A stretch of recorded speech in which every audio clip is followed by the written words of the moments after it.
The sloth is perfectly suited for arboreal or tree-dwelling lifestyle.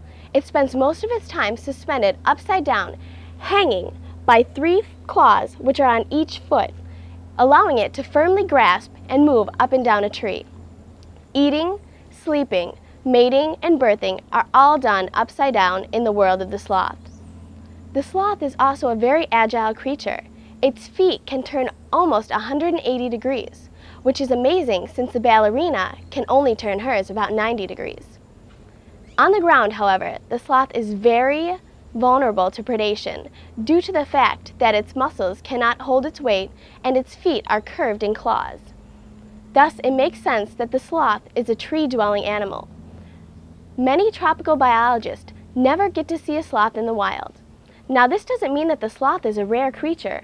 It just means that the sloth is very well hidden, also known as cryptic coloring. What happens is the sloth's fur, which is very shaggy, harbors algae and mold, which allows it to blend in with the leaves in the tree.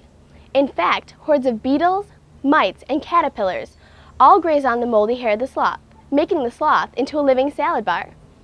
Another reason that the sloths are so difficult to find in the wild is they are a slow-moving nature.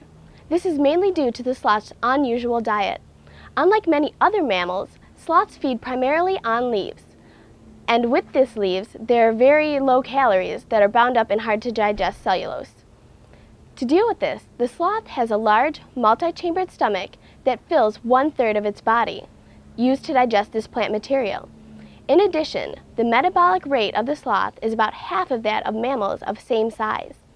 This helps the sloth cope with the limited amount of energy that it can get from the plants. Their metabolism is so slow that food may remain in the sloth's stomach for up to a month. One mysterious component of the sloth's lifestyle is that about once a week, the sloth descends to the ground when nature calls, where it digs a hole and relieves itself into the depression. As of yet, no one has been able to identify a reason for this strange behavior. Using some amazing adaptations, such as a slow metabolism and hook-like claws, these unique animals are able to exploit a niche that few other mammals can occupy.